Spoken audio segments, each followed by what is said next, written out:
What's going on, everybody, and welcome back in to the Brenden Schaeffer Fantasy Football channel as we are set to bring you another mock draft here on Sleeper in this video. Make sure you hit subscribe on the channel and like on this video.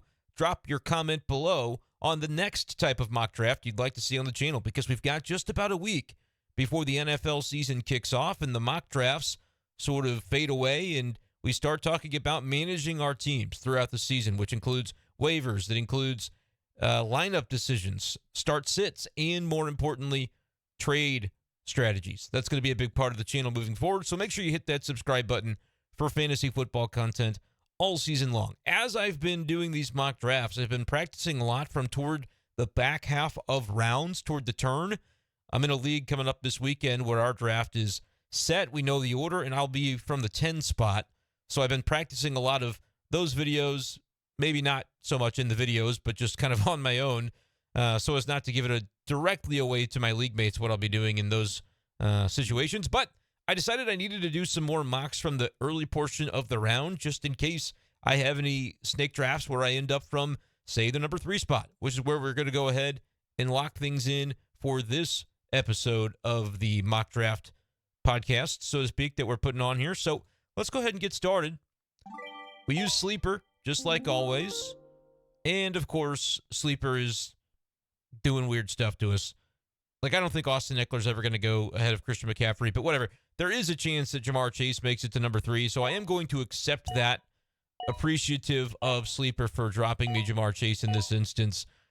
He's my number 2 overall player. There's a world in which in full PPR I would go Christian McCaffrey, but I think generally I like to go with one of those elite wide receivers from the top of the draft if I have the opportunity to do so, because injury-wise, you tend to believe that wide receivers are going to be a little bit safer than a running back in the first round, and so that's kind of the way I like to go this year.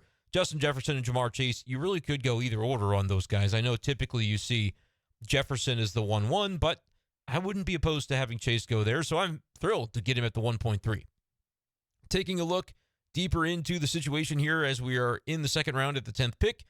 My boy Tony Pollard didn't make it to me. My other guy, Amon-Ra St. Brown, did not make it to me. So again, it is good to be practicing from the other side of the board because I have gotten very accustomed to the types of players that I can get if I'm drafting on the right side of the board, and I'm going from more on the left here. So I need to be aware of kind of what things are laying out before me and adjust accordingly.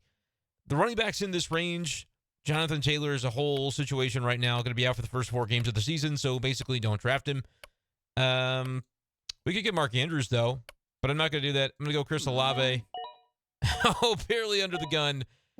And the reason I didn't go Mark Andrews at the 2.10 is because I figured I could get Mark Andrews at the 3.3, and I was correct. So going Chris Olave gets me a number 2 wide receiver. A wide receiver 2 on my roster, but really Olave is a wide receiver 1. As it pertains to the New Orleans Saints. I think he'll have a good connection with Derek Carr, who can actually throw the deep ball, was able to connect with Devontae Adams on those kinds of passes pretty frequently last year with Vegas. I think Chris Olave stretching the field is going to be a nice match with Derek Carr, so I feel like a big season in store for the second-year wideout out of Ohio State. Pairing him with Jamar Chase out of LSU, we feel very good about our 1-2 punch there. And then, even though we're going to be a little bit lean at running back, I just feel like the value here is Mark Andrews. I've gotten some pushback on that. Good wide receiver still on the board, but Mark Andrews is easily the choice for me. I've gotten some pushback on that from people who say, oh, Mark Andrews shouldn't be going to the middle of the third. You're taking him too early in your videos.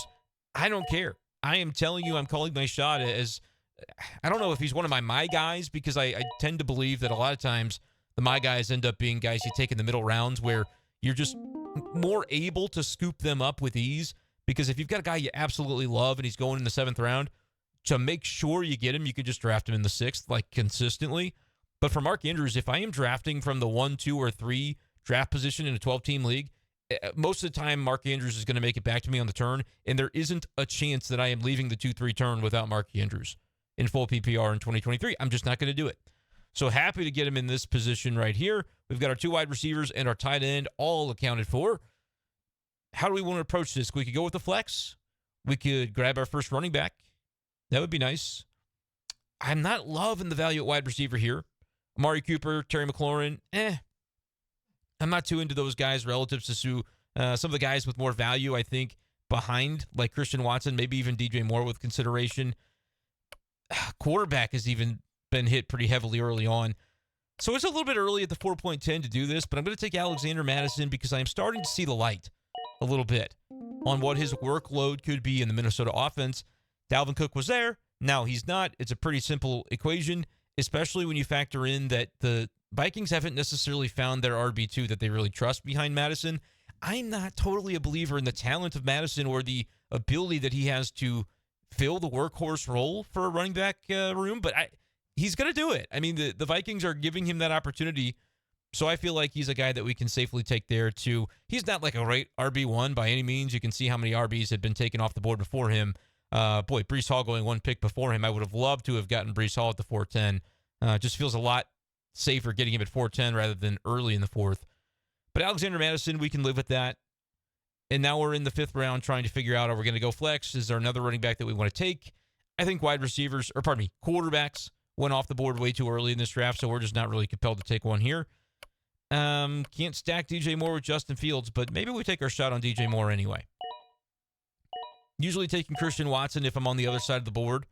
Like him, like his value, his ability as a potential wide receiver one for Jordan Love to really take a step forward. You see he goes here at the 512. That's about right for Christian Watson. I like getting him on the other side of the turn. But in this case, DJ Moore is a player that feels a little bit more appropriate for where we're at, and so we take him here to be our flex. Unfortunately, we cannot have him stacked with Justin Fields. However, let's take a look at the Fields roster. They went early quarterback in the third and early tight end. That's round 4 for Justin Fields. Early tight end, relatively so, with Dallas Goedert in the 6th. Love the Kupp, Amon-Ra St. Brown stack, but they're going to need some running backs at some point. So if I'm going to try to trade for Justin Fields in this league, hypothetically speaking, it's obviously just a mock draft, I would be saying, okay, Najee Harris is going to flame out. I really don't believe in him as a third-round pick this year, and we'll see what he ends up doing, this Team 7 here, to pick up more receivers in there. I keep saying receivers when my mind just goes blank. More running backs as the draft goes along, but maybe I can get kind of strong at running back to consider finding a trade partner with them later on in the draft. I'm going to take Javonte Williams, though, here in the back of the 6th. I sometimes force the pick on the other side of the board with Javonte Williams, where I'm drafting from the early 6th round, and I'm worried he's not going to make it all the way back to me in the back of the 7th. But if you're drafting on this side of the board, where you have an early pick in the 1st, you're going to have a late pick in the 6th, which I think becomes prime Javonte Williams territory. My view on him is that Denver's going to be better than it was under Nathaniel Hackett last year. Maybe not a top 5 or 10 offense necessarily, but top half in the NFL. I could definitely see that. And Javonte Williams, by all accounts, is going to be a pretty healthy player this year, coming off the knee injury, participated in the preseason the whole bit. So I don't get it. I mean, he's 6.10, Breece Hall's 4.9. Riddle me that. One of them's got actual competition in Dalvin Cook being signed to the Jets. The other one, yes, Samaje Perine was signed to the Denver Broncos. I think Samaje Perine is at best a split backfield guy. He's not going to take over the bulk role from Javonte Williams as far as I can tell. So I feel pretty good about where we're at on that one. We could go with another running back here, and I think we will, because James Cook is a guy that I love picking in the 7th round if I can get him. 7.1, fair value. Let's watch the wide receivers that go off the board, and I'll talk about him a little bit because I kind of neglected to do that as that pick was approaching. Mike Williams, I like. George Pickens, I like. Those are two solid guys with upside in their respective offenses. Chargers with more upside than the Steelers overall, but Pickens could be the wide receiver 1 for Pittsburgh, whereas I don't think that's really going to be the play for the Chargers. Keenan Allen is definitely a force to be reckoned with in Los Angeles.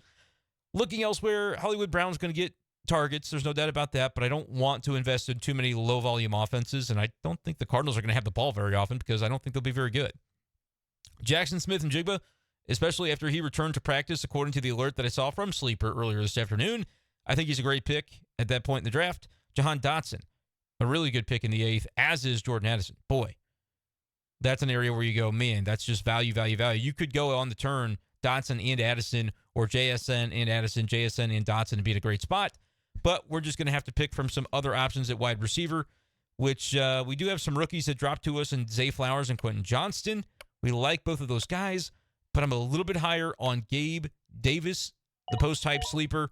Yeah, 2 Buffalo Bills in a row. What are you going to do about it? Nothing. I actually think it's fine, guys. Often I don't want to get too overly invested in singular offenses, but with Buffalo, You're investing a 7th round and an 8th round pick. I don't think that's too crazy.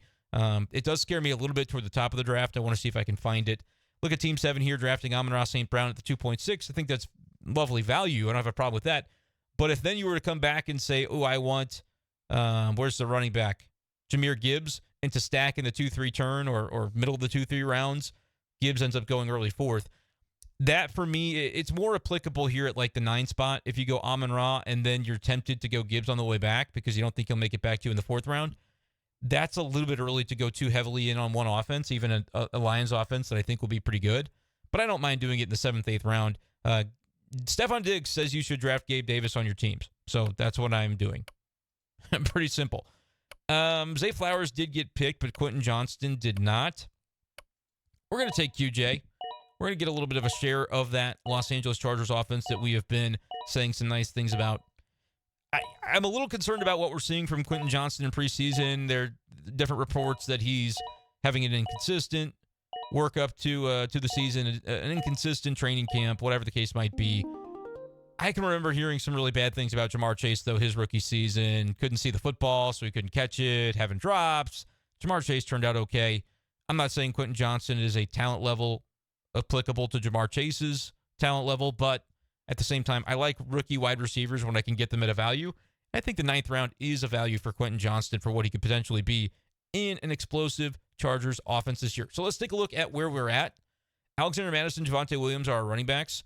James Cook is our 3rd RB. I feel very good about that. I know it's kind of like a pseudo 0 RB build. I don't really think they call it 0 RB if you're still taking one in the 4th round. But looking at the rest of the draft board, I was the latest guy other than Team 12 who DeAndre Swift is his RB1. Riddle me that.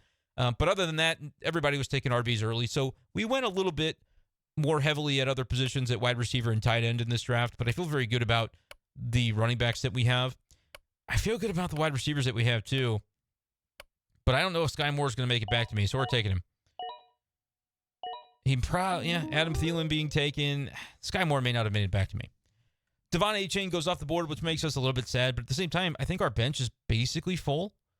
No, we have one more bench spot because we did take the tight end early. We're doing a 5-bench build here on Sleeper, full point PPR.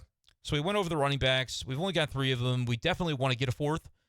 And there are guys that we can still get. Devon A-Chain would have been a nice pick. Tank Bigsby will be a nice pick if we take him. Jalen Warren, a nice pick. I like Deuce Vaughn on my teams when I have deeper benches. Maybe in a 14-team league I would do it. But there are still running backs better than him. I just want to mention his name because I like him.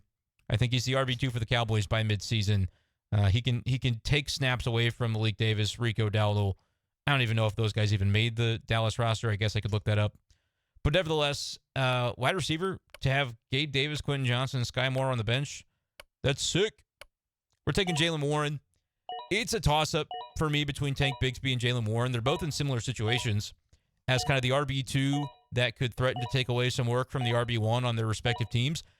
I would say Jaguars actually have a more explosive offense with the quarterback situation and everything in place that they have there in Jacksonville, but I also believe in the talent of Jalen Warren enough, and maybe I'm anti-Najee Harris where I'm not anti-Travis Etienne, so I don't see a world in which you get an RB1 roll out of Tank Bigsby barring an injury to Etienne. I think the best Bigsby can hope to do is an even timeshare. Whereas Jalen Warren, I know the Steelers coaches are all in on Najee and they love Najee. I don't know if Najee's that good. Like, he hasn't been very efficient. Jalen Warren has been a monster of efficiency. And maybe it's like a Zeke Elliott, Tony Pollard situation. But that turned out really well for Tony Pollard managers last year. He was my guy on the board as I was drafting in the 6th and 7th round in 2022. I might end up making Jalen Warren that kind of guy in the late rounds this year for me, the way I like to build my rosters. Okay, we've drafted everything but a quarterback.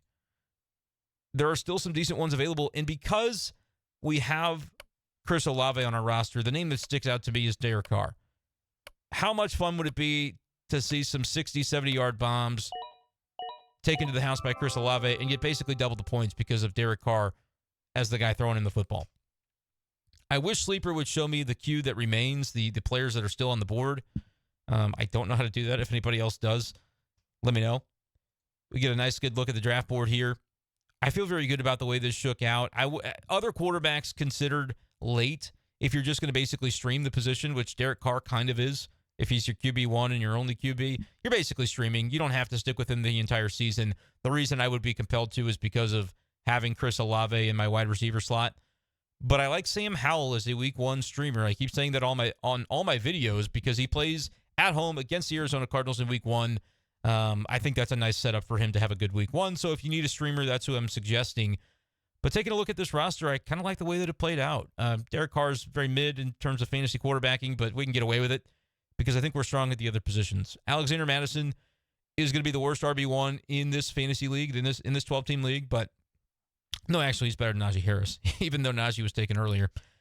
I feel good about the workload, so I'm coming around on Madison. It's one of those where I just kind of hold my nose because I don't think it's not to say he's not a talented player, but I don't think he is as talented as other running backs that if they were given the workload that he's about to grab in that Minnesota offense, I think other guys would be able to do more with it than he will.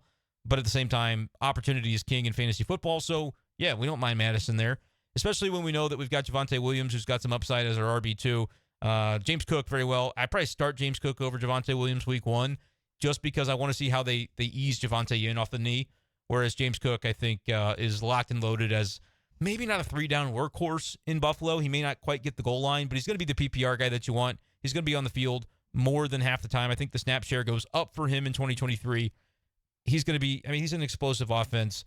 I don't know. If Josh Allen decides to start dumping the ball down to him, it's going to be really, really fun to own James Cook in fantasy this year. And he's my RB3, so I feel good about that. RB4, Jaylen Warren. We're not super robust at RB. We only got 4 of them, but I feel like even though we waited pretty long to start drafting our running backs, if you look at Team 7, Cub Amon-Ra, amazing. Well done. But at RB, they got Najee Harris, they got Pacheco, they got A.J. Dillon, nothing else. I feel much better about our running back room than theirs. So, it sometimes can pay to draft running backs a little bit later, and you can still come up with a room that does the job. I think any of these 4 guys in PPR, Jaylen Warren, James Cook, Javonte Williams, Alexander Madison, you could plug them into your RB1 or your RB2, and you're going to get about the same production for most of them, probably. You get 10, 12 points on a given week. If they fall into the end zone, maybe better. If they catch a few extra passes, maybe better. But the way I like to design my teams in PPR, I just need double digits from both my running back spots. If I can get 22 running back points from those 2 guys, I feel pretty good because Jamar Chase is going to give me 20+ a lot of the times. Chris Olave, the same thing. Mark Andrews this year, I think that's going to be kind of where he is again. I'm high on him. I say again because I continue to talk about it.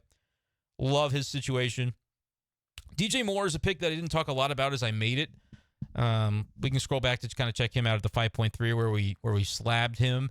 Terry McLaurin went right before him. I much prefer DJ Moore. I think Jahan Dotson's the wide receiver I want in Washington. Amari Cooper, we didn't get a chance at. I don't know. It just felt like the right spot in the draft to go DJ Moore. I started the summer really into him and thinking, I'm going to stack him in Justin Fields. And I think when those stacks started to become more difficult to find from the middle of the round, as you're seeing, okay, if you go Fields here, you're probably not going to get DJ Moore coming back to you. Maybe he gets back to you, but sometimes it won't happen. So I found myself not fading DJ Moore, but I just haven't been taking as many of him in mocks. But I do want some shares because I think he can be sort of that blueprint of add a wide receiver 1 to a young developing quarterback, and both guys tend to take off. Stephon Diggs with the Bills a couple of years ago. Last year it was A.J. Brown and Jalen Hurts with the Eagles. This year I do think DJ Moore could be that new version of it for Justin Fields. So I like him in the flex, but if he isn't what we hoped he would be, maybe Gabe Davis, Quentin Johnston, or Sky Moore, the potential wide receiver 1 in the slot, I think a lot of the times for Patrick Mahomes, maybe he ends up being a guy we plug into our flex. I love this team. I think it's very, very fun. I would love to have a team that looks kind of like this. I don't think I draft from the 1.3 in any of my leagues that have picked their spots so far, but let me know what you think of this draft. Let me know if there's any other spots in a 12-team league, 14-team league, whatever, 10-team league that you would like me to do a mock draft from. I tend to gear mostly toward PPR because it's what I play, because it's what I am geared mentally to be able to exploit and do very well in. But I'm also able to talk about trades no matter the league format. So that's something we're going to do during the regular season. Just wanted to continue to mention that for people that are interested in that type of content. So appreciate you guys, as always, for listening. Make sure you check out that subscribe button. Get familiar with it. Enjoy it. Subscribe. Like this video. Comment below all of your thoughts as it pertains to fantasy football. I read every comment because I appreciate you guys for giving me a shot as a new YouTube channel. We've had some really cool growth over the past couple of weeks. So thank you guys so much, and we'll talk to you next time on the channel. Peace.